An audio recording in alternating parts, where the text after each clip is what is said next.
Hi, everyone. Thank you for joining us for today's latest productivity talk, organized by the Asian Productivity Organization, where we feature guests who do interesting work at the nexus of policy, production, and technology in both Asia and beyond. This is Polchit Kraparyoon of the Digital Programs and Information Unit, as well as the Public Sector Unit of the APO. One of the fastest moving and most exciting stories in the public sector right now has been the rising role of digital technology in government. Digital technologies promise to both boost efficiency in the public sector as well as enhance citizen engagement. At the same time, yesterday's headlines have been riddled with controversies involving government and tech, from the rollout of the Affordable Care Act in the US under President Obama to the People's Republic of China's controversial social credit system. What are the keys to understanding this story? To shed some light on this, we have Mr. Johnny Hugill, head of research at the UK-based GovTech firm Public. He has a deep expertise at the intersection between technology, startups, and government, and he's also an expert on procurement, which I hope to get into a bit during today's session. He sits on the UK government's procurement expert group. Thank you for joining us today, Mr. Hugo. So before you get to your talk, could you tell us a bit about your work with Public and your background working with government and GovTech? So Public is a company based in the UK and Germany, and we've worked with governments across Europe to support their digital transformation, especially using new technologies and startups. We're a part venture firm, we're a part technology advisory firm, and we've worked on some of the biggest technology transformation projects around Europe over the past few years. I lead our research and intelligence team, which means I've worked closely with lots of different European governments as they set top-level digital strategies, as they design and implement new digital programs. And we're really keen to share some of our thinking and learnings from some of the best practice across Europe. Great. So if you could, I think you have some slides to share on your end. Great. So what I'd love to talk to a bit on today is kind of looking at what we've seen over the past few years and trying to distill some of it into kind of some of the key trends, some of the key themes, especially, as you said, in light of the fact that digital services in the public sector have of course never been more important, as particularly over the past year. But as you mentioned, some of them, the kind of design and rollout of some of these systems has not been without their difficulties and in fact controversies sometimes. So I hope to kind of show a little bit about Public, a little bit about what we think digital government priorities are looking like in 2021. And then at the end, given our sort of particular expertise and niche, we can spend a bit of time talking about the role of startups and how governments can support technology startups. So just a few quick words on Public. Public, as I said, is a company that brings lots of different kind of perspectives and approaches to digital transformation, primarily based in UK and Germany, with sort of outposts across Europe. And our mission really is to try and make public services faster, cheaper, more citizen friendly, using technology. And I think, really what's inspired us to kind of really try and pursue this is just having seen the sort of wave of new quality digital services in every other sector, in entertainment, in e-commerce, in retail, in media. And we just really haven't yet seen the same kind of quality and really user experience be translated to the public sector. So for the past kind of 5 years, we've been absolutely committed to that mission, and we do a few different things to kind of bring that together. And I think that's why we might bring a unique perspective to this kind of conversation. So we are a digital transformation and advisory firm, work with lots of different European partners, some of which you see at the bottom, programs on behalf of different European government partners, training civil servants in innovation and technology methodologies. We have run government-led startup accelerators and challenge programs. During the first wave of the COVID pandemic in the UK, we ran a startup-led innovation program with the National Health Service, the UK's health authority. We run big international events focused on technology and innovation. And then finally, we are a venture firm that both invests in and supports GovTech startups, but which actually builds our own and sort of seeds our own GovTech startups in a venture studio model. So I hope, as you see, there's a lot of different stuff there. Some of it is startup led, some of it is more government led, and really we're sort of trying to bring these two ecosystems and approaches together to try and drive digital transformation. Just quickly onto, sorry, this is. So just a few bits on some of our sort of key programs. We have the GovTech Summit, which for those of you who haven't had a chance to check in on so far, would absolutely love to extend the invitation. So for the past few years, in partnership, in fact, with governments in the European Union, in Paris and in France, we have brought together the sort of biggest collection of GovTech stakeholders. So we have brought some, top level speakers from Prime Minister Justin Trudeau to mayors across Europe, and we've also brought, thousands of GovTech startups to kind of pitch their ideas, to get in touch with decision makers, and really to bring together two communities who just really don't, traditionally have the opportunity to engage very deeply. So it's been an amazing opportunity for just decision makers and public officials and politicians to meet, the entrepreneurs, the technologists who are designing new public services, and then the other way around. So we'll be doing it again this year, probably remotely, but we'd love to absolutely, see as many of you as possible. And then the final thing I'll just say is that part of the kind of model that we thought was really interesting, again, that's driven so much innovation and technology in the private sector, is the co-working space model. So again, the UK has a pretty well-established and pretty successful model for for instance, startups in fintech or in e-commerce or in whatever it is, working all together in these kind of exciting, buzzing, innovative buildings and co-working spaces across London, and we just didn't have anything like it in the public sector. So we decided that it would be a kind of pretty awesome thing to do, to set up a co-working space that's like a WeWork or like a central working or a Google campus, but we do it right in the centre of the UK government's government district, which is Whitehall. So we operate and run a GovTech co-working space with lots of amazing startups. There are government officials in there. There are sort of technology teams from government, and really it is kind of the physical manifestation of this ecosystem model that we're so keen on, which is bringing together startups, investors, sometimes bigger corporate partners, and in fact government officials all together in the same space. And we've seen firsthand how powerful it can be.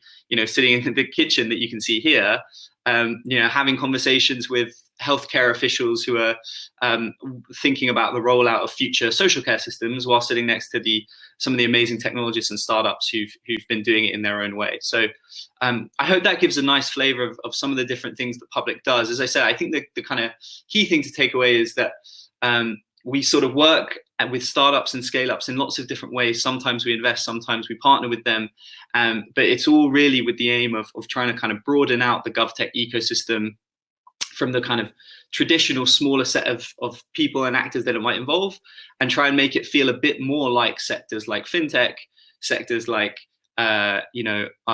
new media, which just feel so much more innovative and buzzing than government traditionally tends to. And I think we've been pretty successful so far. Thanks. So let me just ask you a few questions about public. So maybe you mentioned some very interesting activities that public is involved in, the Gov Summit, Public Hall. Is there anything else that you think might be of interest to our APO member economies? Yeah, I think so. And I think, as I said, I think it's bringing together that kind of range of different activities, some of them with startups, some of them with government, that has been really interesting and that could really shed some light for APO members. So I can give a few examples on both sides, really. One of the big programs that the UK government has been driving, and again, especially with the sort of perspective of being very startup led, is the real high priority of how we better monitor, regulate, and kind of control safe internet use, especially on sort of major social media platforms and just media platforms more generally.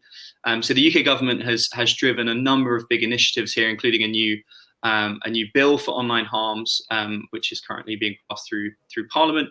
But alongside that, there is a big push to kind of investigate and design what the future digital infrastructure should look like for governments who are trying to sort of protect users to use the internet safely. And this could be from all sorts of online harms, the kinds of things we read about all the time, and in fact the kinds of things that the big social media players have to worry about all the time. It's everything from sort of hate speech to misinformation, harmful content, even sometimes terrorist propaganda. And so far, I think the role for government in those kinds of conversations has been really quite difficult and kind of awkward.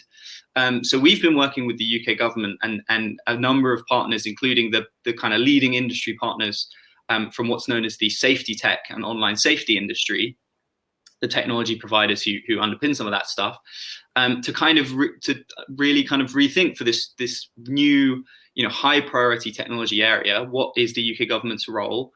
What can it do? What can't it do? And crucially, how can players, better share information and share data? So that's a project we've been working on for some time. It's called the Online Safety Data Initiative, and it's been an amazing opportunity to kind of work very closely with the big social media companies, very closely with some of the new technology providers who can keep internet users safe, and with the UK government. The focus there has been on, in fact, creating a new data infrastructure that doesn't currently exist, such that the kind of pretty wide range of stakeholders involved in that sector can share the information they need, especially in light of how they can share the information that might be required to build new digital services. So, if a new digital provider is trying to understand what terrorist propaganda content or other kinds of harmful content might look and feel like on a certain social media platform, the crucial thing they need to underpin that is access to the data and the information that they might need to kind of build that service. So designing and building that data infrastructure is a sort of huge high priority project that we've been working on with the UK government. But as you can see, it's at this really interesting nexus of technology infrastructure and governance, but also of working closely with startups and startup ecosystem. And I think we expect more projects are going to kind of look and feel that way, a kind of tighter intersection between business, academia, and startups, sort of from the very beginning of the design of the program. Right. Thank you. And before we get on to the next section of your talk, I think this is a good time to ask, public sort of sits in this interesting mediator role between, as you mentioned, kind of startups and firms working and are expert in technology, and obviously government. And those traditionally, the stereotype is they have quite different working cultures, different paces of development. So what are maybe some interesting kind of issues that you've noticed when kind of acting in this mediator role between these players? What are kind of common misconceptions or maybe even cultural clashes that happen? Yeah, and I think you're right. You're totally right to point it out. There are different cultures, and we see it all the time. It's one of the things that's quite strange, but also quite magical, for instance, about a place like Public Hall, is that you see these kind of cultures, firsthand. I think as with any cultural change, it's mainly a question of just lack of exposure and immersion. So the reason that many government officials aren't used to the ways of working and cultures of startups, venture, and kind of startup ecosystems is just mainly because they haven't been given exposure to it or immersion in it. And usually if they get exposure to it for a few months, they start to see some of the benefits, potentially some of the disbenefits. And the other way around, as soon as a startup starts to see firsthand some of the kind of processes, procedures that might underpin government services, they might have a sort of slightly more nuanced understanding of why some things do need to take time. So I would say that while I completely agree with the diagnosis that there are cultural clashes, sometimes for the better, sometimes for the worse, I tend to think that the more that those two communities spend time with each other, the more they start to kind of find a compromise in a middle way, and the more they start to understand, their sort of respective approaches. Neither of which are stupid. They just come from slightly different perspectives. Again, I think things like the project I just described, looking at online safety data with the UK's Department for Culture, Media and Sport, is a great example, because this department has had to really understand and work deeply with the startup ecosystem. It's had to try and find and meet every single UK startup in the kind of online safety tech sector, and indeed has had to build relationships with big social media and telco companies. And we have seen that it's been really effective, and that those government teams now kind of do look and feel a bit more like startups.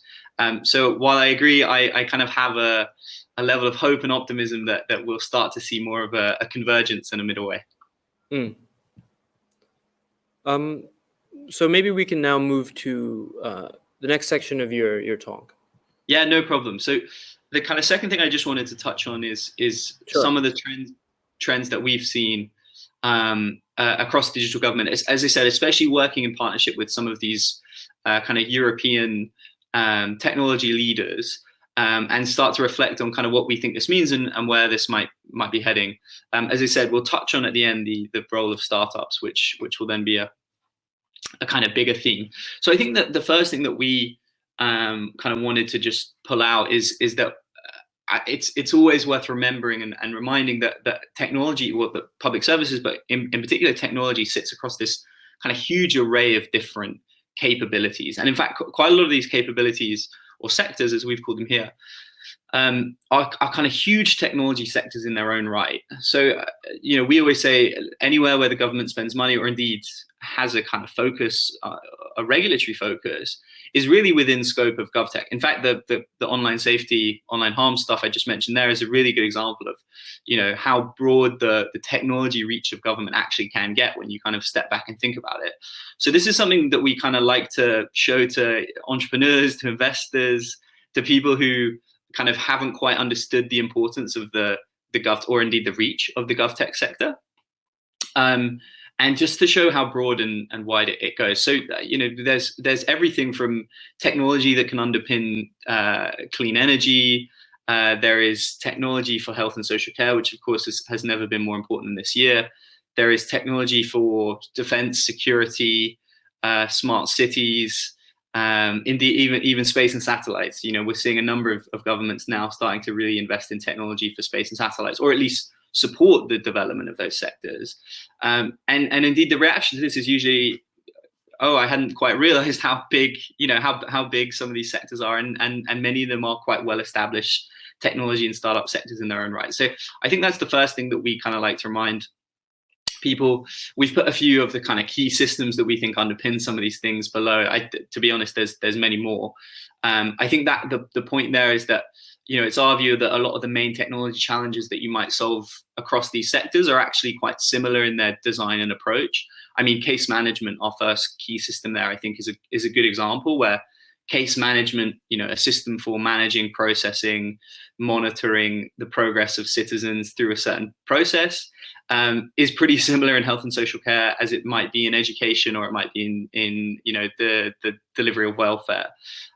So some of those key systems really are quite common across some of these kind of really important areas. But this is our view of kind of how to understand the breakdown of GovTech. I think putting it in sector view can make it quite useful, both to kind of show how complex and wide it is, but also to try and encourage greater collaboration between these sectors, which sometimes might feel a little bit siloed and kind of alone. Again, the other thing that we like to just stress is just how big getting this kind of opportunity right really is, both for governments, but also potentially for suppliers to those governments. So, again, here are some of the big technology sectors that we've seen shape our lives really over the past 5 years, or past 10 years. Everything from the gig economy to how financial services have completely transformed in that time. And really, just because of the absolute size and scale of government technology spend, in fact, we think the global GovTech sector is worth about $400 billion US. In countries like the UK and France and Germany, it's usually about 16 to 20 billion euros annually spent on GovTech a year. So the opportunity really is enormous. But as I'm sure everyone here will agree, GovTech has not had anywhere near the kind of transformation that the other kind of three sectors and indeed many other technology sectors have had. So despite the fact that it's 50% of GDP in some areas, and technology is becoming an increasing factor of that GDP, it just still hasn't quite had the same kind of attention. So I think that hopefully sets the scene for why we think this is so important, why we think this is really large, and why we can start to think of it as a sort of technology opportunity, both for governments, but as I said, for a wider set of stakeholders across the ecosystem. And I'll just summarize some of the kind of key things we've seen over the past few years on this slide. Of course, there's kind of too much to get into deeply, but a few kind of trends that we think are particularly important. So I think the first kind of bit of context to give is that many governments around the world, and this isn't just in Europe, this is a sort of broader trend, really started to take digital government services seriously around 2010. So in the UK, for instance, our government digital services was set up just before this. And really there was an absence of a kind of proper digital authority in the UK before that. And then, across the US, across a number of different global economies, digital services just became a much more important part of what government did and stopped being a kind of niche IT team in the corner and started becoming, underpinning a lot of our most important public services. And of course, as you mentioned at the beginning, in the kind of response to the COVID pandemic has made that more crucial than ever. I think what we're starting to see now, as that trend has developed and is now sort of 10, 11, 12 years old, is some of those kind of initial waves starting to change slightly, and I think starting to change slightly to sort of keep up to pace with what we're seeing happening in the private sector. As I said, I think the particular driver of change and innovation in these technology sectors tends actually to be what we're seeing with startups. So it tends to be, for instance, what we're seeing with Y Combinator, and it tends to be what we're seeing in Silicon Valley and in the sort of leading technology ecosystems around Asia and Europe. And I think that responding to some of those changes, we've seen some particular trends and some particular priorities over the past couple of years that have been, to us, quite striking.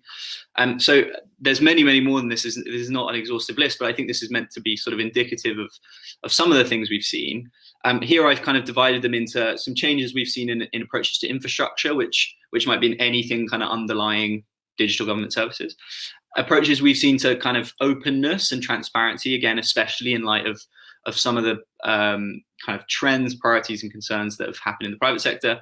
And then finally, a kind of trend that we've seen relating to ecosystems, which broadly, I think, just means a kind of opening up of the stakeholder landscape from traditionally quite a small one to quite a large one. I'll just run through some of these quickly. So on infrastructure, I've both described some of the sort of process infrastructure and some of the technology infrastructure. So on the process infrastructure side, I think we've seen that leading governments around the world really have kind of understood the importance of this sort of perennial issue of procurement. Really interestingly, whoever we talk to from any government around the world, the first kind of barrier they'll tell you for why their digital services are not as innovative as they could be is problems with technology procurement. It's no surprise and it's no secret that technology procurement is quite a sort of process-driven. It's quite a process-driven kind of phenomenon. There are indeed, depending on the different legal systems in place, there are quite often quite concrete legal barriers to innovation. And I think our view is that governments have kind of realized to really get this right, that if the sort of core way that you are driving digital services is through contracting with external partners, or at least the really important way that you are, it just is no longer acceptable really that your procurement process would be so restrictive and so difficult. So it's been no surprise.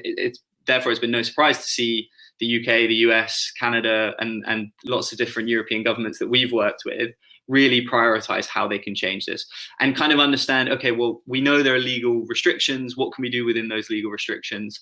And importantly, there's been lots of great international cooperation on this.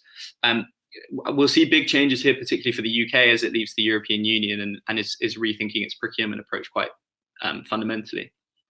On the infrastructure, there's a couple more things. So again, the kind of importance of the underlying infrastructure, especially for data sharing in public services, is not new, and is something that lots of the kind of digital leaders have executed on really well. I think there's been an increased priority for system interoperability we've seen. I think this is particularly in the context of slightly more distributed government sectors like health and social care. So one of the things we've been quite struck by in Germany, in the UK, in different European contexts, is kind of how challenging, for instance, things like COVID information centralization has been in the context of slightly more distributed and regionalized, healthcare systems. And what really underpins that is sometimes a lack of core system interoperability. So it's something that we've seen governments just continuing to kind of prioritize the importance of now. Moving away, especially from sort of on-premise hardware, on-premise legacy hosting systems to more interoperable systems, usually by public cloud. And then finally, again, data sharing is not new, but what is a bit newer is this kind of phenomenon of the importance of public-private data sharing and information sharing. So the online safety sector is a great example. I think we've seen again across Europe that in areas like smart cities, in mobility, in electric vehicles, in energy, geospatial data, there are so many areas where private companies in some way are either collecting or producing data. The example we gave before was social media data.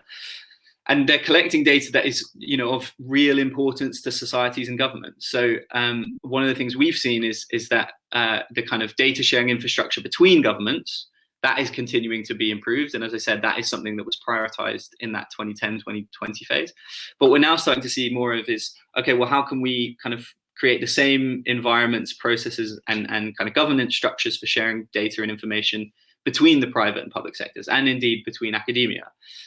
So there have been a number of kind of data, in fact, there have been a number of new data infrastructure projects, for instance, in Denmark, focusing on smart cities.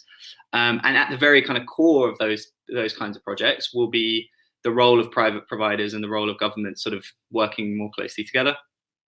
I think we've seen a big sort of trend towards openness, and really in the context of citizens kind of demanding slightly more transparent and open digital services.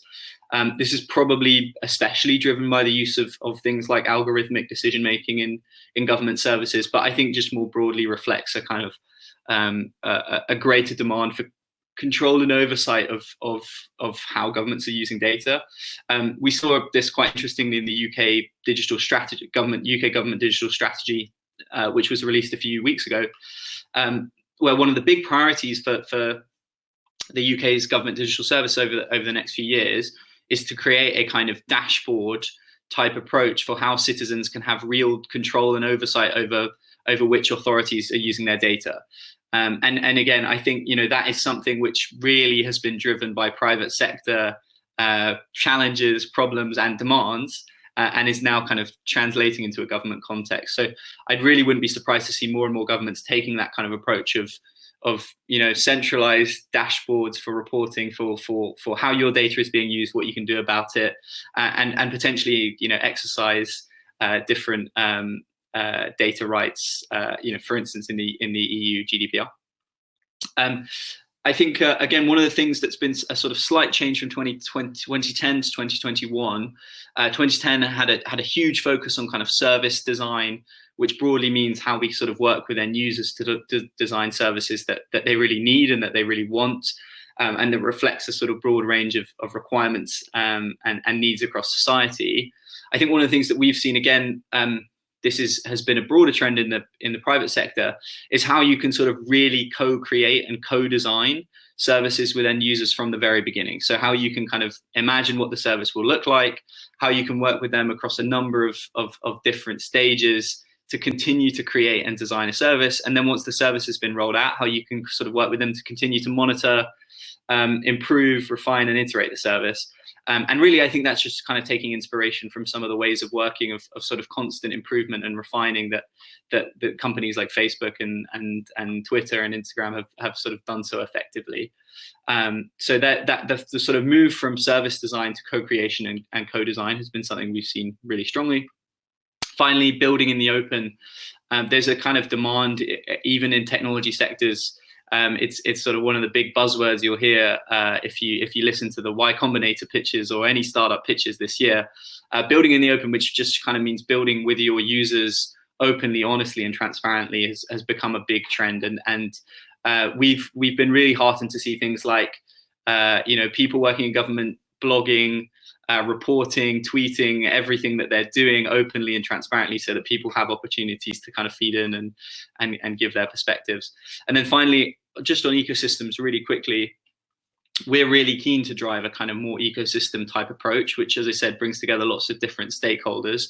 Startup ecosystems we'll talk about in a moment, but startups really are playing a bigger and more increasingly important role in delivering government services.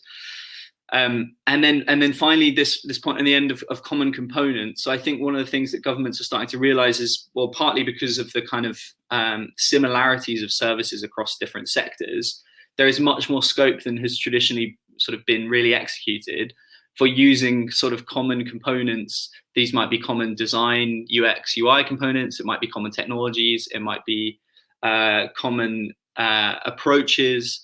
Common components for delivering digital services. Again, I think as we've seen in the private sector, so many kind of new web apps that are built now are really built upon kind of design components, technology components that are so at this point kind of well shared and commoditized, which means that things can just be done so much faster and kind of more scalably. And I think we're starting to see that now in different government approaches, that some of the kind of core infrastructure that you need to get right at the very beginning is sharing components widely across government, so that as services sort of continue to be updated and iterated, it happens across the board.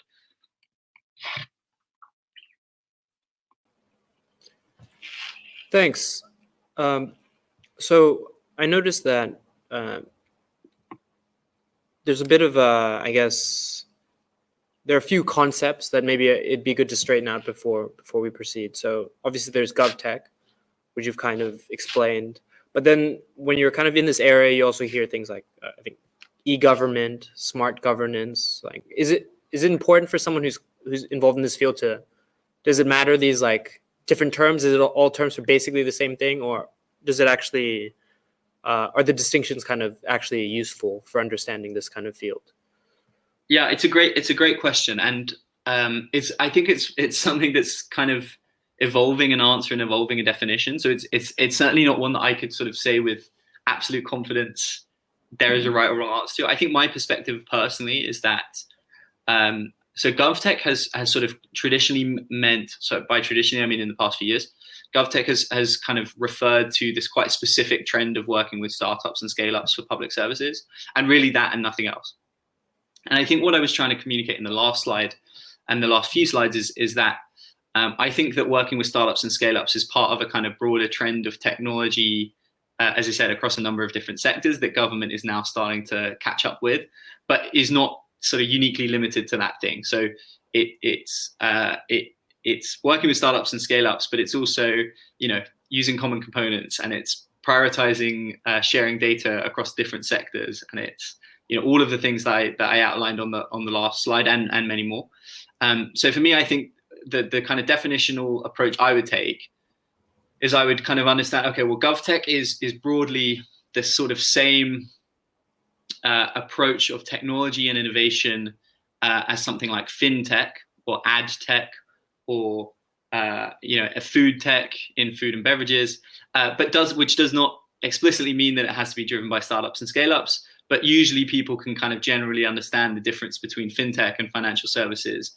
And it's not only the types of suppliers involved, but more broadly a set of approaches, cultures and technologies, which people can quite intuitively point to as saying, oh, that's fintech rather than financial services, which we used to have.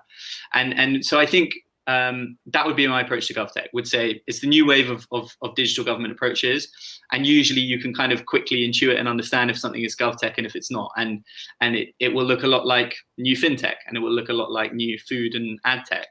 And you're right. I think that sort of places it in that kind of 10-year time horizon that we just outlined there. That slightly places it as the kind of new generation of approaches to digital government. So, in 2010, this did tend to be referred to as either e-government or digital government. And I think GovTech now is a kind of maturing of how we understand digital services across lots of different sectors, and then how we apply some of that same thinking to government. So in the same way that, in 2010, we might have seen, what might be referred to something as digital financial services, that soon got replaced by fintech. And in the same way that we had digital government services, I think that's now been sort of replaced, or should be, by GovTech. Right. And I think you also mentioned, you kind of talked about the influence of coronavirus and COVID, and it's kind of a common headline, or it was a common headline, kind of during the course of this pandemic, about how much it basically accelerated a lot of companies and governments to sort of embrace digital technology, whether it's like remote from home, enabled by Zoom or other video conferencing software. So has the coronavirus accelerated or changed the trajectory, that some of the trends you were talking about? Yeah, absolutely. It's been really interesting because, for a very long time, all of these sort of types of projects and priorities were seen as a nice to have, and kind of everyone in government would agree their importance and that they were broadly good things. But until they became a kind of must-have, there was just no concrete need to actually implement them and make them real. So the kind of transformation we saw over the past 18 months genuinely excelled what had gone before it over the previous kind of 3-4 years. And as I said, I think that's across a number of different things. So it's across culture. Clearly there was a cultural change. Even the fact that government officials for the first time had to work remotely, which had never been done before at scale, was a huge cultural change. But it was also process. So, a lot of, for instance, the kind of procurement processes, which were deemed to be too restrictive to really get anything done, were changed overnight, because immediately there was a kind of political will to do it, which previously just hadn't been sufficiently strong. But the final thing I would say as well is that the kind of range of stakeholders who wanted to work with government got even bigger. So before I kind of said, hey, look, there's so many technology companies, universities, research institutes who want to work with government. During that time, there was a bigger appetite, and indeed it's persisted. There has been a bigger appetite to kind of support government and work with government services than there ever has been. For instance, I mentioned that the program we ran with the National Health Service. We basically ran a kind of startup challenge program.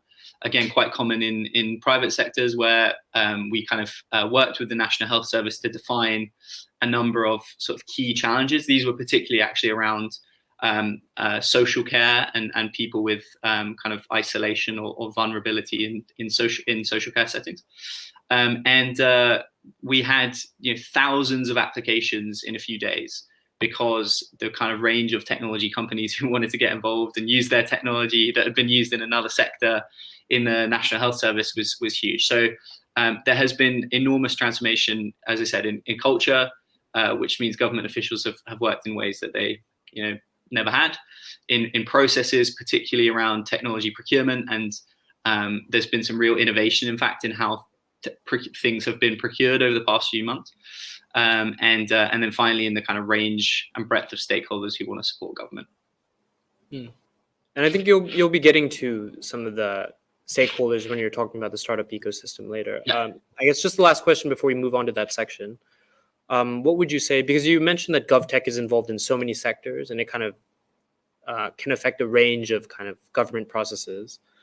What would you say today are kind of the key technology areas that are involved in GovTech? What's kind of like where are the big investments or big innovations happening, if there is one, and also maybe what would you say will probably be the most consequential technologies in, let's say, 15 years time? Interesting. I think one of the sort of big trends that we've seen, especially in the US, and is starting to make its way over a bit more, is the use of AI and data science in kind of translating government data. So this was particularly driven by a number of big, high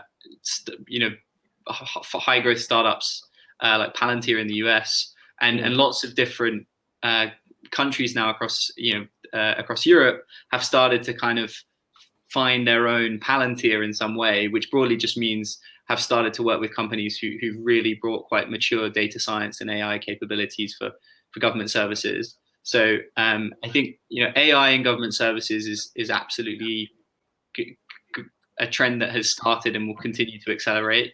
And the applications there are obviously so broad. We can go through all of them, but there's there is things from how we can help our cities to be as efficient and as clean and as well governed as possible using better data, to how we distribute services in the most effective and most efficient ways.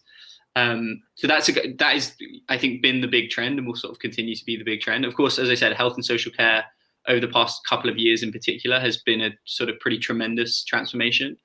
There have been pretty strong uses of AI in health and social care so far, from everything from better diagnosis using artificial intelligence, again to quite simple things like process optimization for hospital staffing, cleaning, resourcing.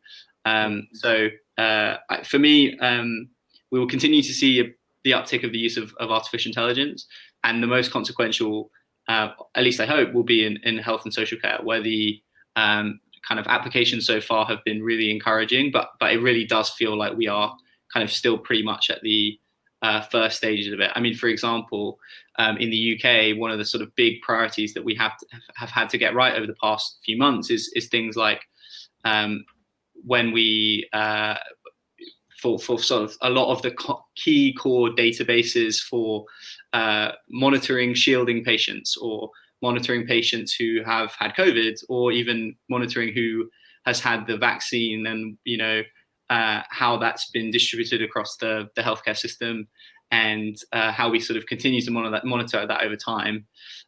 So I guess my kind of answer shortly would be health and social care. A lot of the applications will be the most consequential, but let's not underestimate how much of the core stuff we need to get right until we get some of that kind of slightly more future-facing AI applications. Right. Yeah, that's very interesting. And of course, that with AI, and of course with health and social care, the question of kind of data security and data privacy, they'll obviously have a very big kind of, that'll be a issue of public concern, and hopefully we'll get to that. But maybe now you can start to talk about the startup ecosystem, which I know is one of the kind of core things that public is involved with. Yeah, absolutely, and you're right. It's sort of something that's quite unique and different about us compared with other players who work in digital government in different ways. Is that we really sort of are startup people and have been startup led, and have worked with startups in lots of different ways. As I said, we really do think that in every sector they've been the kind of engine of growth and development. I've got quite a few case studies that I'll run through, and there are some on this slide. I think, as I said, we really kind of think that startups kind of have the role to play that they've played in other sectors. By the way, just worth mentioning that startups in other sectors have not only kind of delivered amazing new digital services themselves, they've often led to the bigger incumbents kind of having to absolutely rethink and transform how they deliver services. Again, I think financial services is a great analogy here, which is that not only do all the suppliers, we all on our phone now have 4 or 5 fintech apps, and these companies only existed over the past 5 years. But not only that, but the NatWests and the HSBCs and the big established banks have all had to totally rethink their model for delivering financial services and improve it. just because of being driven by this kind of new level of competition that wasn't there before. And we are absolutely starting to see that already in government technology. So the bigger technology providers, from Microsoft to Accenture, who have traditionally delivered digital public services across Europe, are really starting to look at some of these GovTech startups and understand how it should affect their delivery model, and how concerned they should be about the quality of new services. Here's a few. So I think just captures the kind of broad range of things. Apolitical is a kind of global learning platform, but also kind of LinkedIn for civil servants around the world, which means that it sort of creates a place where civil servants can share information, knowledge, and best practice about how they've tackled big policy problems. And I think that is such a neat way of solving what we all identify as governments have lots of common problems, even internationally, and a proper forum for sharing information can be so powerful and so valuable. We've seen a big wave of startups who facilitate better citizen engagement and kind of new digital technologies to engage directly with government. So Citizen Lab is an example from Belgium. There are a few others, and it allows citizens to get involved with things like budgeting, voting, approving certain things, discussing new policy priorities with your fellow citizens and communities. Ziva is actually a health tech app from it's a communications app that's been used in healthcare settings and more broadly in the Netherlands. They basically created a secure communication tool that different government officials can use instead of having to use systems which have been proven to be a bit less secure, like Slack, Microsoft Teams. And then finally, Ada Health is actually an example of an AI health tech startup with a European presence. This has helped to sort of drive a new model of kind of patient-led care, allowing patients to better understand their symptoms and take care of themselves with the help of an AI-driven chatbot in this case. And I think one of the things we've seen here is that governments have actually sort of started seizing the initiative. So what I've done is I've kind of outlined some of the governments who have actually sort of designed and developed a new concrete GovTech program, and in fact described it as a GovTech program. As I said, I think GovTech in this context tends to mean the slightly more narrow working with startups. So all of these governments have designed new programs referred to explicitly as GovTech programs, and with the specific aim of how they can work better with startups and scale up. So a few in the corner there, and then some of the sort of key ones. The UK government, in fact, launched the GovTech Catalyst a few years ago now, which is basically a central government kind of innovation fund for GovTech startups and scale-ups. I think GovTech Polska in Poland is maybe the most kind of successful example of how an economy, especially an economy which didn't previously have a particularly well-established kind of approach to digital services, has just set up a kind of really now high-profile and successful unit for working with startups, and that's become a kind of really quite central part of Poland's technology ecosystem more broadly. And then governments like the Netherlands, Denmark, Luxembourg, Israel, and many others have started either designing and implementing GovTech strategies or taking a similar kind of program approach. I think the main way, to be honest, we've seen startups working with government so far, and this might reflect the fact that we're still quite early in the kind of maturation phase, is through things like challenge programs. So this will be when a government authority, central, local, healthcare, police force, whatever it is, sets a kind of clear challenge that it needs solving. This might be a kind of outcome that it wants to deliver on. It might be a problem that it's so far not been able to solve. And then it makes a kind of open call out to innovative technology suppliers to come and solve it. And I think governments have found that this tends to be a slightly kind of de-risked and a slightly more focused way of working with startup ecosystems. So all of these countries here have kind of done challenge programs in different ways. And here I've just kind of put some of the reasons why I think it's so important to work with startups. There might be some people sitting here kind of thinking, well, like, why is this such a big priority for us? And indeed, it's, as I said before, it's one of many priorities, I think, for a successful digital government kind of approach, but it really is an important one and should not be overlooked or should not be seen as kind of niche. So here's 5, and there's probably 10, 15 other reasons. I think first is that, small firms do tend to be greater innovation drivers, again, across every sector. It's something we've seen, and there's been a reason why smaller firms have driven completely new service models and approaches in all of the sectors I mentioned before. This is actually also slightly taken from evidence we've seen more broadly across kind of looking at how smaller and bigger teams work together. I think in 2019, Nature did a study of 65 million, a kind of meta-analysis of 65 million people who have who've worked in either big and small teams, and found that smaller teams tend to be greater drivers of innovation and greater drivers of disruption, and bigger teams tend to be greater designers of processes and then implementers of those processes, which I think just kind of coheres with our intuition, really, that small teams who have been kind of enabled and emboldened can really drive big change. I think another thing that we think is particularly powerful about some of these startups is that they're often led by real experts. So a number of the kind of health tech startups that we've talked about, we'll talk about, are headed up by former doctors or nurses who have kind of been responsible for delivering that service for a number of years, and then have seen how it can be improved, and then have gone away and improved it. Again, I think this is quite a sort of typical model for startups more broadly, where often the most successful startups are actually kind of former practitioners or experts who've observed an industry or an approach for a number of years, and then have gone away and tried to kind of improve it and fix it from the outside.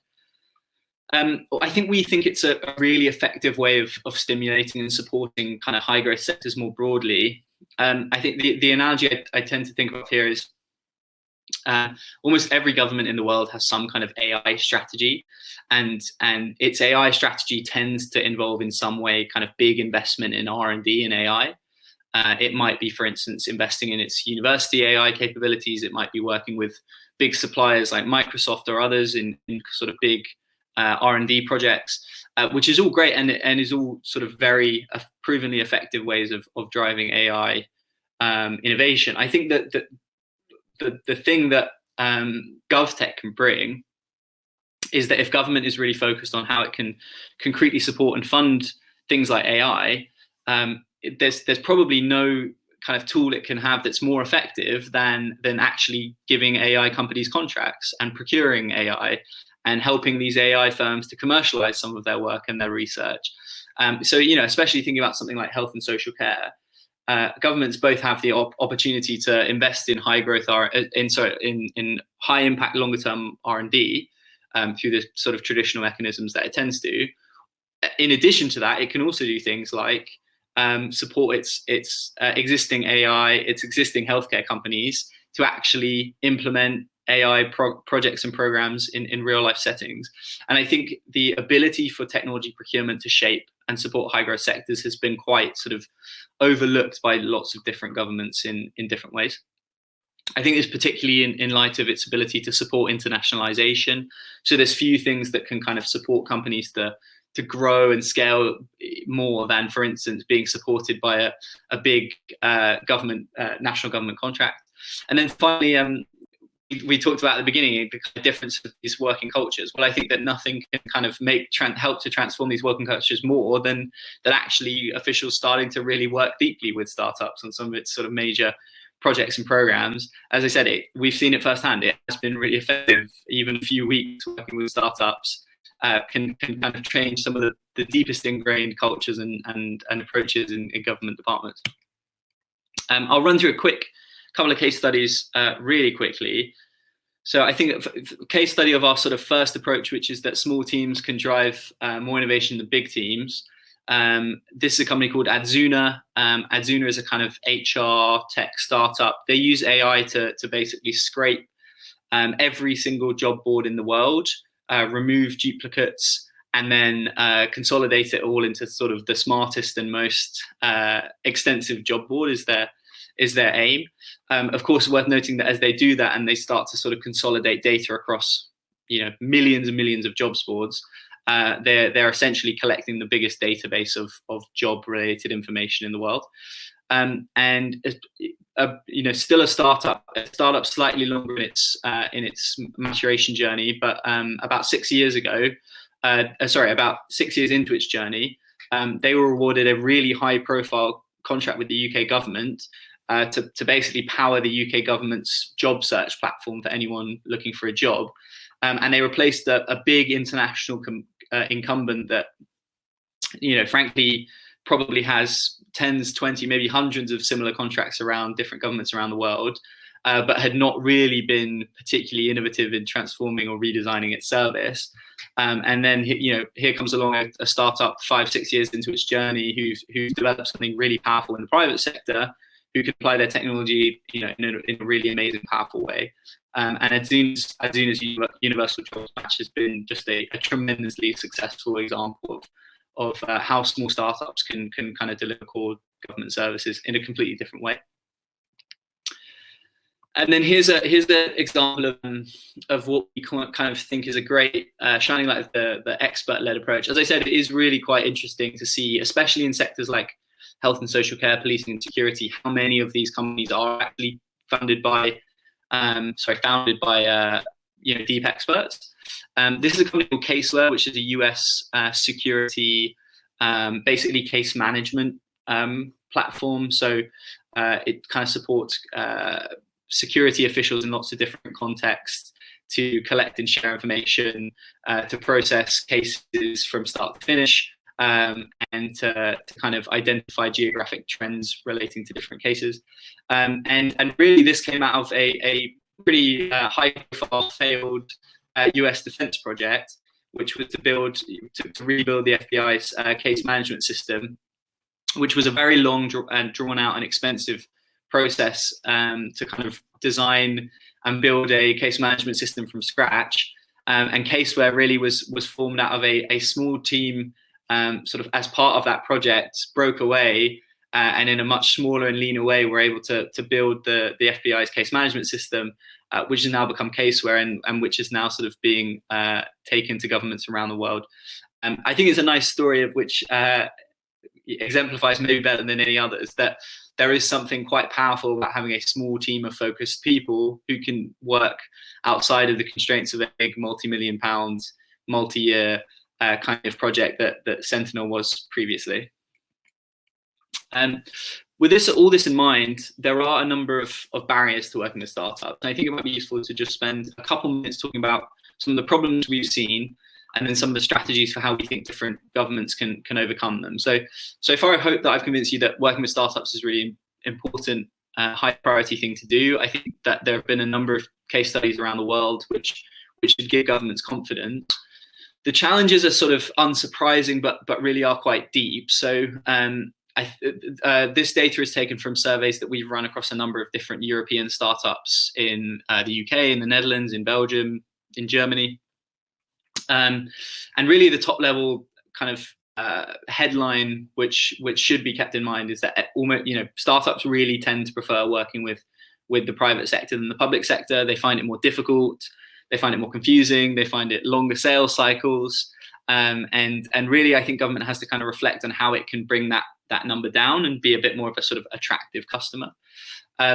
I think the key thing is that startups find the process of actually applying to government contracts, tenders and opportunities really difficult and time consuming, which I think underpins the point before.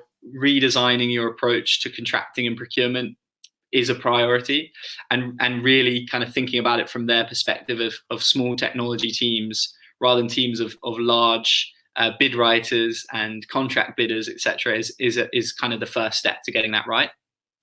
And then again, there tends to be a sort of consensus that governments are too risk averse, and startups do kind of feel that risk approach is not often kind of well matched. There are a number of different barriers beyond this, but I think these four, which represent sort of three big trends. One is people tend to prefer working in the private sector. Two is that contracts and tenders are just really difficult and tend to be designed in a way that favors bigger companies. And three, the problem of a sort of lack of risk matching tend to be the biggest challenges. So what does this all mean? Well, we think there's sort of 4 kind of high-level building blocks that any government should approach. I think one is how you can effectively create a strong GovTech market. So how can you help to support the creation and flourishing of a ecosystem of technology companies, investors, and actors and innovators? Then how can we connect them? Especially how do we connect some of those parties that don't sort of traditionally work closely together? How can we get better at GovTech procurement? A key priority. And then finally, how can we sort of build some of the skills and cultures internally within government to allow us to better work with and understand what it means to work with these companies? So I encourage any government to kind of think about these 4 things, think about which of them they're doing well and which of them they're not doing so well. And how does this kind of translate into concrete actions? Well, it will depend for every government. And we've seen governments who are sort of particularly strong at this and some who are particularly weak at some bits but stronger at others. I think the first thing to do is creating a strong demand signal can be extremely powerful. As I said, I think beyond everything effective that GovTech Polska have done, the GovTech program run in Poland, beyond everything they've done from a sort of effective process point of view, and there are many things, they have just created a very strong brand, a very strong signal, and a very sort of strong indication to the market that they're really keen to work with new suppliers. And that's probably been the most effective thing more than anything. It's then about working deeply with the tech community, especially working deeply to kind of understand what the right channels are to communicate with them, how you can kind of go to where they are, how you can get involved with their sort of co-working spaces, with their approaches, with their events, and kind of slightly shifting mindset from them working with us to us working with them. How can you sort of mandate innovation in your existing supply chains? I think this is particularly important for governments who maybe don't have such a wide ecosystem of technology companies they can work with already. And, you know, potentially might have 1 or 2 or 3 strategic technology partners who are responsible for lots of their technology delivery. I think the point here would be that even in cases like that, where you have a slightly more limited supply base, you do have more scope than you would expect to really sort of mandate innovation in those supply chains. So mandate that your suppliers have to work with technology startups in some way on specific projects, maybe even mandate a percentage of the work that needs to be done in partnership with technology partners or local technology partners. I think working with international partners is also a key priority, again, especially for governments that potentially don't have such a big local technology ecosystem. I'd say, you know, establishing common approaches and common standards with international partners can be really effective there. And then finally, modernizing the procurement process, which we could talk about for hours all on its own. I think my one takeaway here would be, you know, don't underestimate how important this is, and don't sort of see it as something which can't change and will never change, and which kind of works fine and we'll leave it alone. You know, we have seen from governments around the world that startups continually find this a really challenging and difficult process. It's almost never done as well as it could be, and that the benefits to actually getting it right are really quite enormous. I think without getting into too many details here, the key starting point is just to think, if I was working in the private sector and I wanted to work with startups to deliver what I wanted, would I operate this procurement process like this, or would I do it another way? And in almost all cases, you probably would have a kind of fundamentally different approach and a fundamentally different design for how you were taking on that procurement process.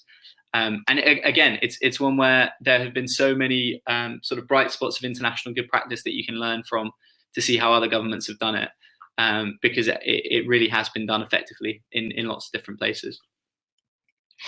So I think that hopefully gives a really nice kind of summary of what we think some of the big trends have been over the past few years, with a particular focus on GovTech.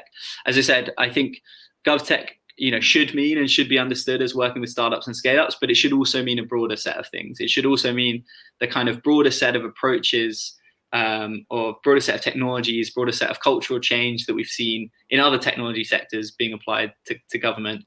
And that working with startups and scale-ups might seem like a kind of slightly strange or niche thing to do, but actually it's a key driver of innovation. It's a key driver of technology improvement. And with a few small tweaks can actually be done quite effectively. And there's lots of good practice internationally to learn from. Great, and I think there's a lot to get into here. So maybe I can start with sort of a devil's advocate position on startups. Um, what about the risks? Because I think I don't know the exact statistics, but let's say something like 3/4 of startups in general, not GovTech startups specifically, tend to fail. And obviously, when they're involved in public services, there's kind of an expectation of continuity of service, and um, also, of course, a lot of governments, especially at the national level, they expect kind of work to be done at scale. And of course, startups are not traditionally known for being able to scale things up rapidly, but of course some do. What would you say to those kind of concerns about working with startups that government officials might have? Yeah, and lots of those are really valid and also challenging to get right. I think it's first worth being sort of really clear on. It's first being really clear on sort of what the challenges are and what the challenges aren't. So, I think let's start with going back to financial services, right? In 2021, it's different across different global economies, but generally, fintech startups, especially in advanced economies, tends to be something like between 5 to 10, sometimes as high as 15% of financial services. So, across lending and insurance and retail banking, whatever it is, we're looking between 5-15% of things are being delivered now by some of these new technology companies that have come around in the last 5-10 years. And I think that's a kind of interesting benchmark for us to think about against government. So I told you before that the global government market is around $400 billion US annually. In Germany, UK, and Netherlands, it's between 15 and 20 billion euros annually. But in all of those places, we are looking at a kind of contribution currently from startups of probably less than 1%, maybe around 0.5%. So it could be in lots of places, it could well be that the contribution from startups in their financial sector is 20 times higher than it is in their government sector, maybe even more, sometimes 40 times higher. So I think it's worth kind of thinking about the scale of where we are to where we need to get to, but also that where we need to get to is not actually crazily ambitious, right? It's 10%. It's not a kind of claim that every single government service should be delivered by new technology companies and new startups. It's just that they should be making a more meaningful contribution, and that will start to drive better behavior as well from some of the existing incumbents. As I said, exactly as we've seen with the Barclays, NatWest, HSBCs of this world. So I think that's the first point, is to say, even if you take a skeptical view, the skeptical view should still motivate you to improve things a little bit. And then there are a few other points in there. So the first is that sometimes there is a question of scale. And I think that's right. And I think that's where we sort of reflect when startups can make a contribution and when they can't. And scale probably is the single biggest determinant factor for when they can, whether they can. So frankly, if you're looking at a service that requires, especially for instance, very high levels of operational resource, for instance, like it might require a few hundred people to properly manage and deliver the service, in addition to whatever the technology platform is, or if you are looking for something which we need to be able to be reliably delivered for multiple years for multiple millions of people, you might be right that tends to be a case where scale does become a kind of important determinant factor. I would just say it doesn't sort of exclusively roll them out. Again, lots of these, for instance, fintech services are being rolled out to hundreds of millions of people at scale over multiple years. But in those cases, I think it's worth us separating those cases where scale really is an important factor from those where it isn't. And usually I don't think there are that many services that fall into that category. And where we do find those kinds of areas, I think the really important thing is that we, as I said before, focus deeply on effective partnerships. So that might be partnerships with multiple small companies, or it might be partnerships between bigger sort of scaling partners and some of the smaller drivers of innovation. But just because we have kind of requirements that are large scale doesn't mean that we should be completely ruling out these kind of parties from the conversation. The final thing I'll just quickly say on scale is that I think there is a responsibility for governments to think about why things are too big a scale, and potentially if they've kind of designed and considered a specification wrongly. As far as you can, start to define services and contracts in sort of slightly smaller, but more agile, more modularized ways. You're going to be delivering more effective services anyway. Paying, change partners, transformation partners, billions of pounds, billions of dollars over a multiple period doesn't tend to be the most effective contracting route. So I think as soon as, again, if you're designing your technology requirements and your change requirements in such big terms, there's probably gone something wrong in the kind of contractual design phase before we even start to think about who our partners might be. So far, I think scale can absolutely be a decisive factor. It shouldn't, but effective partnerships can help us get around it, as can more effective contractual design. On the risk thing, you're right that a number of startups fail. I think, again, it's governments can take a sort of slightly more mature view of which startups they want to work with and which ones they don't. And working with startups, doesn't usually mean working with brand new companies that have only been operating for a few weeks, that have got an idea and a pre-product or something like that. Most of the companies we outlined before and that have had sort of meaningful partnerships with government might have raised a bit of seed funding. They might have some existing traction in the private sector or with a government partner in a small way. Again, I think sort of thinking through the risk profile of those companies in a slightly more nuanced way means that you can tend to kind of make a slightly better decision about, is this a company I have sort of strong faith and confidence in, or is this still a bit early? And governments can make that decision that this still feels a bit early. All I'd say is that they shouldn't sort of always say this feels too early unless it's been operating for 50 years and has 1,000 people working at it, because those just aren't the kind of decisions we make in the private sector. Thanks. So just to give a bit of background, since it's relevant, the APO represents 21 member countries across Asia Pacific. Some of them are quite digitally advanced, and others are less digitally developed, let's say. So how should a government or kind of a fledgling GovTech sector from a less digitally developed country, how should they think about GovTech? And is there a potential opportunity for these countries to leapfrog in terms of development, or do they have to go through the same process that, for instance, the UK government has gone through in terms of e-government first, then now GovTech? Interesting. Yeah, it's a tough one. I mean, I'll go on the process first, and then we can talk about some advice. I think on the process note, I think the biggest driver on the process side really has been the adoption of cloud, and the adoption of cloud more than anything has just opened up the ability to work with technology startups in a way that was just not possible a few years ago. Partly because all of these technology startups are all built on AWS or on Azure or Google Cloud, whatever it is, which means that the kind of integration costs and times are just now that governments are starting to use those systems are just completely different than they were before.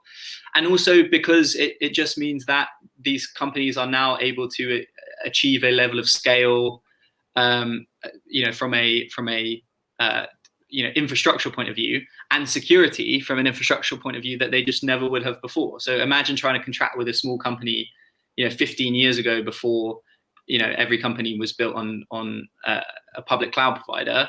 Your challenges would be, okay, well, how are we going to scale this from their current 1,000 users to millions of users? What are the costs for me to host a new on-premise data center to do that? What on earth is their approach to security, and how are we going to manage those challenges? And I think, again, just the fact that all of these companies and governments are now underpinned by an approach to public cloud that is common, scalable, and secure just means that there's just been a wave of innovation that otherwise would not have been possible. So I think from a kind of leapfrog perspective, that is a really interesting driver, which is that a number of the kinds of approaches that we took before the advent really of cloud across public and private sector just are no longer relevant. And as we've seen in every other sector, it really is quite quick, easy, cheap, scalable, and secure to start rolling out cloud systems, pretty quickly. So yes, I agree with you. There is a kind of process leapfrog opportunity that's super exciting. By the way, it's no surprise that a number of the best startups in the world have sprung up in pretty surprising places in Asia and Europe, in Africa, in economies that don't have sort of particularly leading technology ecosystems. 2 or 3 amazing technology companies can spring up just because the barriers to entry are much lower. So I really hope and expect to see some of that in GovTech as well, as soon as more people start focusing their attention on government services. In terms of advice for what they can do, it is challenging, and of course, it's all well and good saying here's how we need to effectively procure and contract with my technology sector if you don't have a sort of booming technology sector. I think the first thing I'd say is that really sort of working with the existing tech sector, even if it's not large, even if it's not currently kind of a GovTech sector, working with them, showing that government is a partner, showing that government will support them, showing clearly what your sort of demand priorities look like. So for instance, if you're imagining some key health and social care priorities over the next few years, for instance, let's say in AI case management or in AI patient self-management, right? You understand that that's a priority.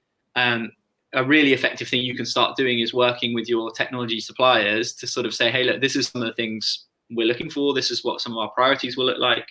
This is what we will need our technology, our AI-driven patient self-management platform to be able to do. Who do you think who can help me with this? Is a great starting point. I think the other thing is governments tend to think that their sort of technology sectors are smaller than they are. So you really need to actually understand as deeply as you can who they are, what they're working on, what university researchers are working on, what the kind of cutting edge of your technology ecosystem looks like, and be closer to it than quite often governments are. And I think that international partnerships here can be really effective. So it's international partnerships both in terms of approaches and standardizing approaches, but in also sort of working together to build some of those GovTech ecosystems. That I think that's something we've seen across Europe has been really well done. Which is, if we design a GovTech program, how can we do it across multiple countries and economies that might be at a similar level of maturation, but might have some slightly different sort of areas of expertise.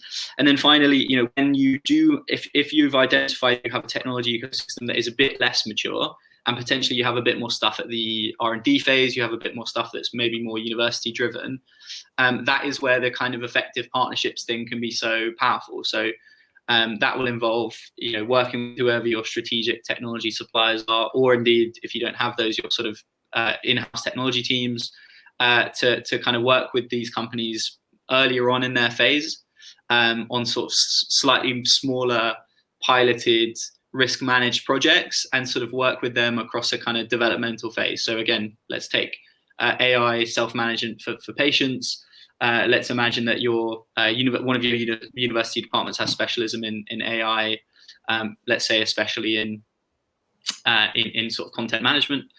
That will look like, instead of you sort of putting out a open call for who can deliver this service now, kind of working with them over a few years, potentially with some partners, potentially with the university, to kind of develop and incubate a new service from scratch. I guess that's the point, is to sort of see your role slightly more as an incubator of technology when things are less mature.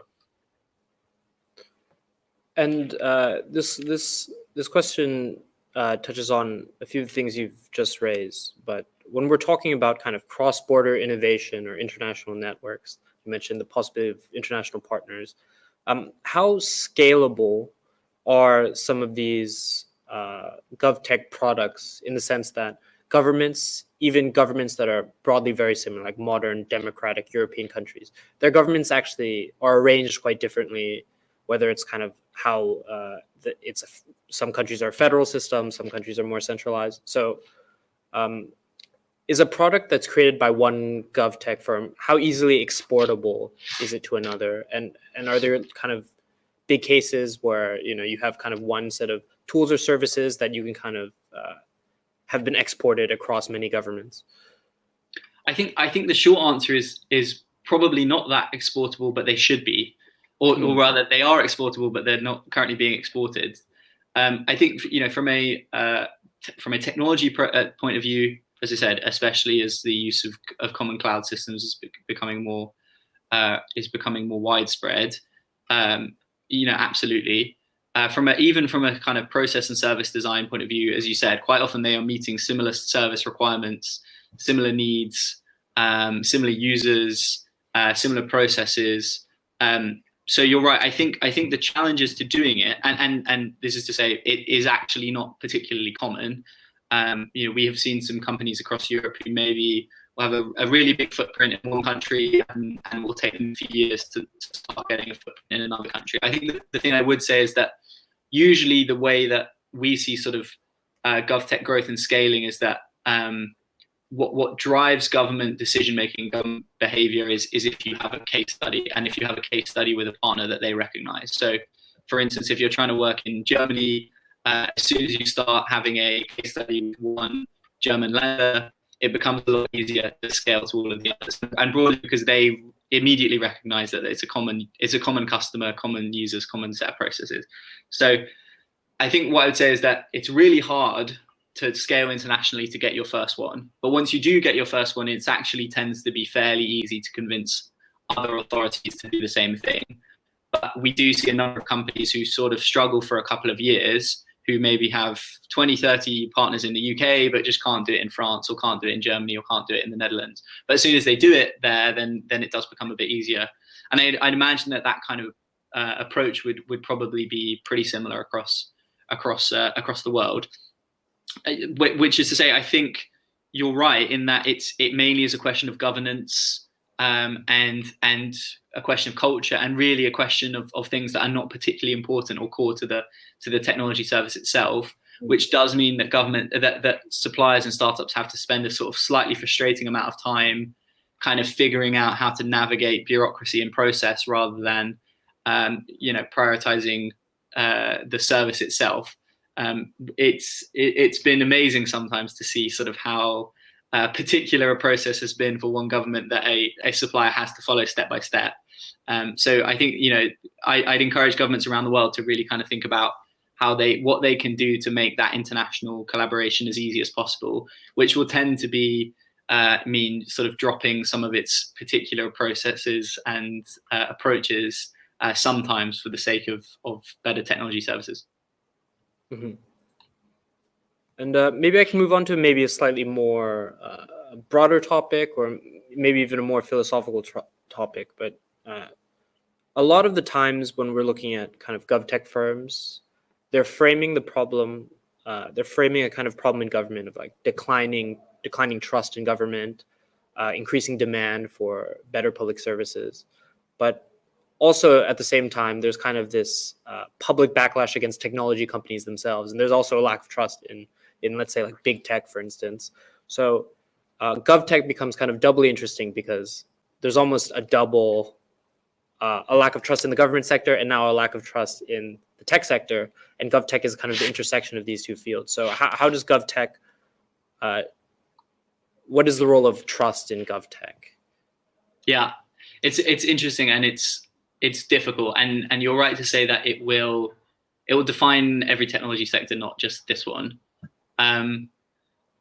You're also right to say that it's the one where trust is the most sort of important and potentially fragile. So previously you said, well, where do I think technology will have the biggest impact? And I said in health and social care, but health and social care also happens to be the place where citizens and users are most skeptical of technology, or at least most cautious of it. I think the first thing I would say, two sort of caveats to help give a slightly clearer view of the sector before giving my kind of advice for how we can do it well. The first caveat is, interestingly, big tech is not particularly involved in GovTech as is. So the kind of supplier base that is tended to work with governments on big technology projects doesn't tend to be, or is almost never, the kind of Googles, Facebooks, Amazons that have dominated other sectors in technology. It will be interesting to see if that changes, honestly. It's a slightly different supplier base of slightly more specialist sort of government technology incumbents is the first point. I think the second caveat is that I think we're operating in a context where those suppliers have shown that they themselves are not capable of delivering the level of digital services that we require. I mean, you mentioned, for instance, the Affordable Care Act, whose rollout was at least slightly was delayed and slightly unsuccessful, delivered in partnership with a major technology provider. And indeed, there are a number of examples of that. So I think we're operating in a context where digital government services have not been as good as they could be, and most citizens agree with that in most countries. We're also operating in a context where the sort of big tech players have not sort of come in and dominated this market, which for me just, I think encourages the fact that we have a big opportunity, which is current poor levels of service provision, but we don't have huge market dominance and monopolization, and we have an opportunity for sort of new providers to come in. That's the context I see, and that's the opportunity I see. How can we do it effectively? I just think it's hard. I think the most important thing is just complete transparency and openness at every stage, which means it's transparency and openness in the approach to how we've designed a public service.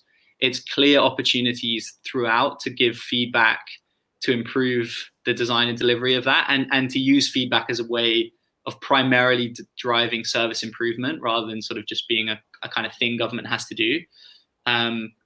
It's building in the open. So it's when we're both designing, implementing, rolling out a new government digital service, that we're really doing it in partnership with users, and that we're making a huge effort to broadcast everything we're doing.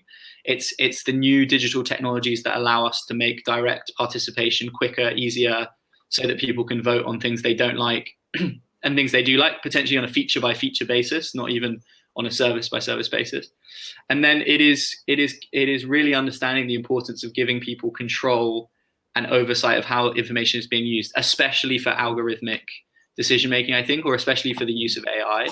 And I think one of the things we've starting to see, and we are really encouraged by, is not only governments sort of being more transparent about how they're using technologies like AI, but actually kind of thinking about how they use it at the point of service, such that if you are, making an application for a certain welfare claim, or indeed an application for anything, and if there is artificial intelligence being used in the process, it's disclosing to the citizen at the point of service, meaning when they're using the service, exactly how their information is being used, what information is being captured, how the decision-making process is working. So I would massively encourage, because the stakes are so high and the risks are so high, I think getting the transparency point right is absolutely enormous. But what I would say is that I don't expect that there should be the same level of hostility and suspicion as potentially in other sectors, partly because it's a different supplier base, and partly because I think people tend to be able to be a bit more supportive of smaller local tech companies supporting digital government services. So hopefully it's a bit less of a hornet's nest. Right. Well, one kind of interesting point, and we'll start to wind down the new, I think let's have 3 more questions. The first one kind of just touching on the answer about kind of creating open processes of designing digital services. Another kind of interesting area of in the public sector right now is kind of the idea of civic tech, as kind of contrasted with GovTech. So kind of just to summarize it very shortly, civic tech basically being tech that's maybe a kind of citizen owned or citizen co-owned, that also addresses kind of public services. So is there kind of blurring in the lines between kind of GovTech and civic tech? And is this something that public also looks into? Interesting. I think that there's maybe 3 concepts which are blurred. So there's civic tech can mean one of 2 things. It can mean technologies that allow citizens to participate with government more easily. That could be like voting, citizen engagement, participation, those kind of things. And then there's, as you said, there's a kind of slightly separate thing, which is technologies which are public, citizen owned, but which relate to the provision of government services. And then there's GovTech. And an example, for instance, of CivTech in your second sense of the word might be something like V-Taiwan, which is the kind of broad approach to how the Taiwanese government does digital engagement, which has been a source of inspiration for lots of different governments. And there, the interesting thing is that it's a sort of process the technologies are actually generally common open source technologies, like discourse or sometimes like Typeform, those kind of things. But the kind of process is owned, as you said, not by like government officials, but by a citizen group, which is really interesting. And I have to say, it's not a model that has been, I'd say, widely enough kind of there's been wide enough uptake. And I think it does just go back to the kind of view that one of the key trends in GovTech, the big umbrella term I see it, is that services are just being delivered from more unique, sort of more diverse, interesting places than before. And like the old view of digital government would be that no, like this quite small set of stakeholders and potentially suppliers can deliver services, and that this is the group of people who can deliver services. But then as soon as a group of 2,000, 3,000, 100,000 citizens can club together an approach like vTaiwan using Discourse, YouTube, Typeform, and a number of tools that anyone can use, it does really beg the question, well actually no, the provision of GovTech services should be much broader, or could be much broader, and come from so many different places. Especially, by the way, as soon as you think about the potential role like universities could have if they decided that they wanted to get more involved in some of these kind of GovTech programs. So I would say it's not that common, but I expect it to become more common. And I think governments really should take a constructive approach to it, which means, and that's exactly what Taiwan have done so effectively, which is to kind of recognize, okay, we didn't design and we don't deliver this service, but it's absolutely a benefit for the Taiwanese government and for the country and for Taiwan. So, what can we do to most effectively use and implement it into how we do, effective decision making? And as a result, vTaiwan has become a sort of important part of decision making from completely, from a completely different area. So that's kind of my advice on that, is that government should be open to those kind of things, should do what it can to maybe encourage them. And then when they do spring up, to think about how they can constructively and effectively kind of bring them within the government decision-making machinery. In the sort of context and the conceptual clarification, there's CivTech, new technologies for civic engagement. We might call the other one sort of like citizen GovTech, which is citizen-led GovTech. And as I said, I do think it all fits within this broader umbrella of GovTech, which is just a newer, digitally enabled approach to government services. Right. Thanks. That helps clarify things a lot. So again, winding down, maybe what's one question you would have liked me to ask but haven't, or do you think it's important for maybe some of our viewers, like government officials, et cetera, across Asia Pacific to know? Yeah, I'd be very interested to understand what we thought maybe potentially so a lot of our perspectives and learnings have been driven by some of our partnerships with European governments. As I said, there are some other perspectives that we've incorporated here, but really it's the kind of distilling what we've seen in the UK, Belgium, Netherlands, Germany, the Nordics, France, some of the Baltic countries like Poland. How I guess I'd be really interested to understand and to kind of work through what we thought some of the potential limits to some of those analogies might be, and how useful some of it might be, and where we thought that actually perspectives might be completely different. I mean, as I said, I think my suspicion tends to be with all these things that the limits tend to be cultural and process driven rather than anything else, and that usually the citizens' requirements, end users, are quite similar. The demands are usually quite similar, but the kind of cultural setting tends to be the main sticking point. I wonder if you would take the same view.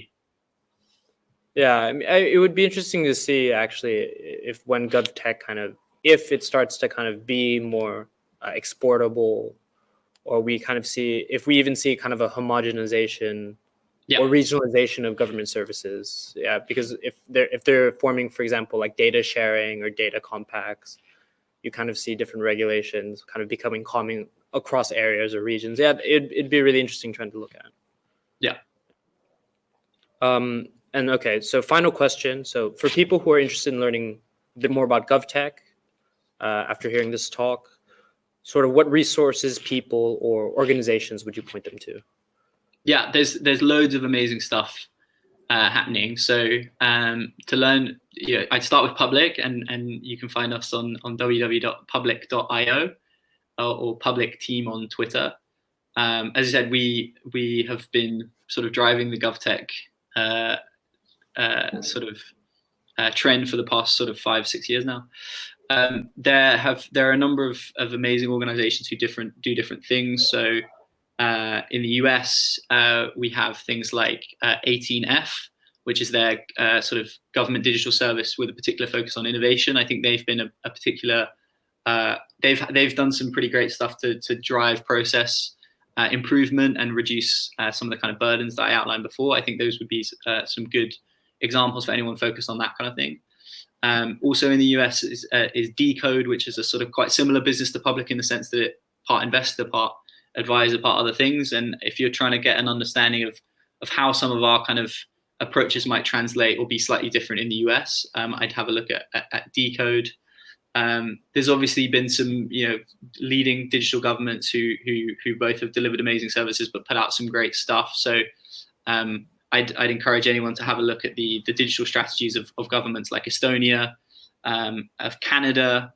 Canada, for instance, have a particular program focused on how they can be the first customer for government technology startups. The UK just released its government digital strategy, as I mentioned a few weeks ago, which I'd absolutely recommend having a look at. And yeah, really, there is a really wide range of different stakeholders who maybe without even knowing it work in GovTech in some way. And I do think there's lots of effective stuff can be done by putting together some of those different perspectives all into one place. Great, thank you. And thank you, obviously, for sharing your time with us today. So this is the end of our session. So if I could just wish the viewers to be very happy, healthy, and productive. Thank you again for joining us for our P-Talk, and thank you again, Mr. Hugill. No problem. It's been an absolute pleasure. Great. Thank you very much. Thanks.